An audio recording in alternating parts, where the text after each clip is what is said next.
Assalamualaikum warahmatullahi wabarakatuh. Bertemu kembali dengan saya di channel ini guys. Dalam kesempatan kali ini saya akan coba kembali membahas tentang cerita dewasa yang sayang untuk kalian lewatkan, terutama bagi kalian yang sudah berkeluarga.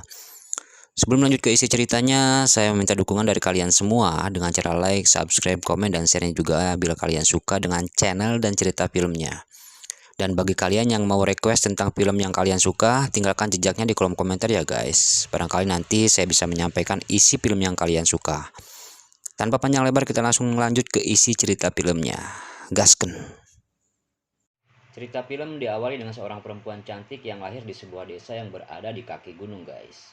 Dia akan segera melangsungkan pernikahan dengan seorang gubernur di film ini. Sebelum acara pernikahan dimulai, ia disambut terlebih dahulu dengan nyanyian yang menjadi kebiasaan desa itu. Dikarenakan letaknya jauh dengan calon suami, ia dibawa memakai tandu untuk pergi ke sana. Cerita film berlanjut saat ia tiba di tempat calon suaminya guys. Ia duduk menunggu calon suaminya datang saat itu.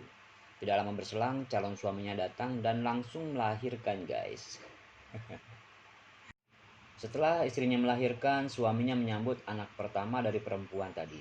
Sang suami sangat bahagia saat itu. Ia berharap mempunyai anak laki-laki dari istri yang ketiga ini guys. Dikarenakan gubernur ini belum mempunyai keturunan dari dua istri sebelumnya.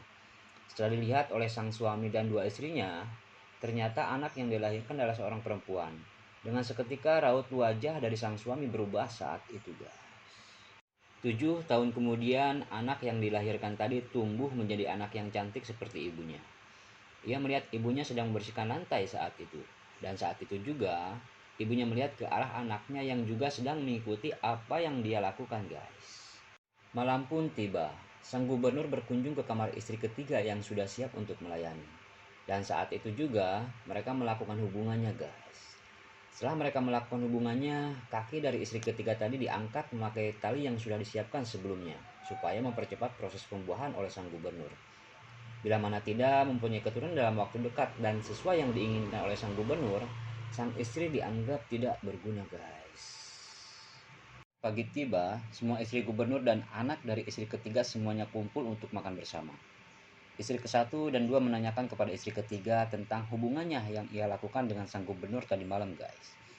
Tidak hanya itu yang mereka bicarakan. Istri ke-1 dan 2 membahas tentang keturunan dan soal benih dari sang gubernur kurang bagus. Karena sudah 7 tahun belum mempunyai anak ataupun keturunan. Dengan seketika sang gubernur marah pada istri 1 dan 2 guys. Marahnya gubernur berdampak kepada istri ketiga saat akan mengantarkan makanan waktu itu guys. Ia ditampar oleh sang gubernur hingga kepalanya beradu dengan tembok dan membuat kepalanya berdarah guys. Keesokan harinya, istri ketiga dan anaknya pergi ke pasar untuk berbelanja. Saat ia melakukan transaksi dengan penjual ikan, ia dikejutkan dengan keributan antara seorang laki-laki dan perempuan. Dengan seketika, ia berdiri dan mengikuti arah dari laki-laki tadi pergi. Dan ternyata laki-laki itu bernama Nan, yang merupakan orang yang sudah ia kenali sebelumnya. Tidak lama anak istri ketiga tadi menghampiri, menanyakan siapa laki-laki yang berada di depannya guys.